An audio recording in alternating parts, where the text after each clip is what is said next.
don't understand people who say they lack motivation in life, because I'll make this extremely clear. If you're not pushing and striving for something, life is so mundane. I've always had this problem with literal crippling perpetual boredom. I was bored. I had no money. I'm carrying boxes of ice. I'm a smart guy. I'm not playing chess anymore, right? I'm 34 now, so this is quite a few years ago. It's before the internet, before Facebook was all big and nothing. What do you do with your life? What's there to do? I thought I need to do something which drains me so that I can go to sleep at night without frustration. And if I kickbox, if I run 3 miles to the gym and then fight for 3 hours and run 3 miles home, at least I can sleep. I literally couldn't sleep. I wouldn't say it's ADHD, but I was just frustrated. And then on top of that, I've always had this huge frustration in regards to money, even though I was poor. I'd grow up around a bunch of other poor kids and we'd be walking to school or walking to college and a Ferrari would drive past and they'd go, oh, cool, Ferrari. And I'd say, doesn't that annoy you?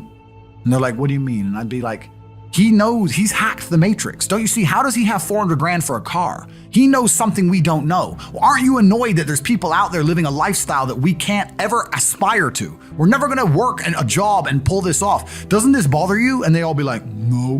But me, I was always angry. I was always angry, not angry in a go to jail way, but just I was angry. I was like, something isn't right, something doesn't add up. So kickboxing was my answer. I just started kicking people's ass and I just felt a little bit better. That was kind of how it worked. At what point did you realize you were like world class at this? So when my first day in the gym, I walk in, my coach, it was 4 Bosnian men. I was a child. It was 4 Bosnian men in this tiny little terrible gym. It was not like a commercial gym or a commercial class. And he said, can you fight? And I said, yeah, I've done karate for a few years. I got knocked clean out on my first day, of course. And I guess they expected me to never come back, but I kept coming back. And my coach said to me, look, after about a year, he said, look, I want to put you into a fight. And he took me down to a town called Southend-on-Sea. And my first fight wasn't kickboxing. My first fight was actually MMA. And it must have been a little bit over a year because I was 18. And I was fighting a 24-year-old security doorman. And being a stupid American, I thought pounds and kilos were the same because I weighed in at like 82 pounds. He weighed in at like 90. No, I weighed in at 82 kilo. He weighed in at 90 kilo, which is an 8 kilo difference, which is almost like 20 pounds. And I was like to my coach, is that a big difference? He's like, no, don't worry about it. I was like, okay. But thinking back, a 20-pound difference, a big difference in fighting, right? And I got in there and I won. I didn't win necessarily through skill, but I just kept going and I just outgassed him. And towards the end, I'm just on top of him, just punched him in the face, right? And now I'm only 18 years old. So from there, my coach was like, okay, you have some potential. And for a long time, I believed it was my only way out because like once again, before the internet and stuff, I'm going to college, I finished college. I don't believe in university because I'm too smart to get in debt for formal education. I'm too smart for that job. So I finished college. I'm working these sales jobs. I was always a good salesman. So I'm working sales jobs. I'm bringing in, $3,000, $4,000 a month, whatever. But I thought my only way to get rich is fighting. I couldn't think of another way to get rich. And I didn't fight only to get rich, but I saw light at the end of the tunnel. So that's all I wanted to do was just fight. And so at what point do you go fight for the first world championship? So I fight for my first ever world championship on 2 days' notice. So I'm in Slovakia. There was a town. I'm going to tell everyone now on this podcast. I'm going to give the secret away.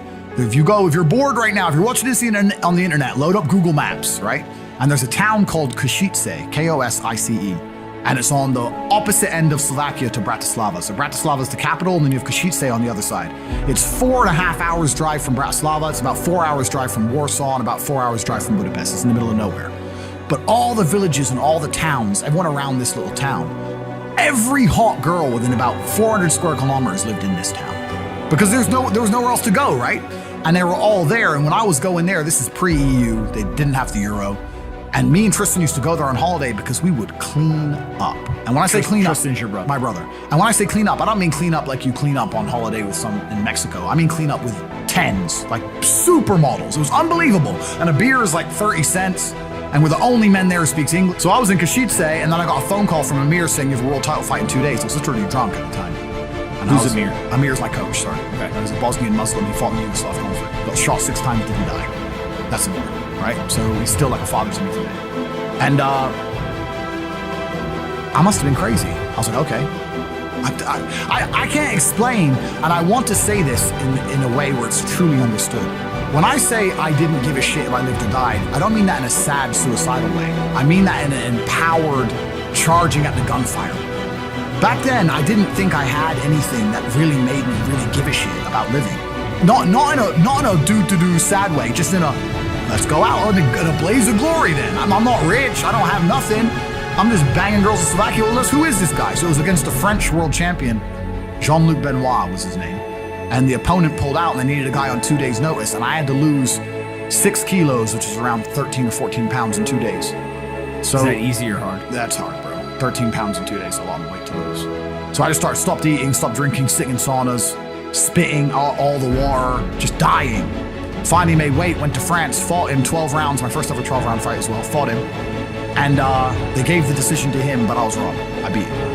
And I beat him. I beat him. I didn't knock him out, but I beat him.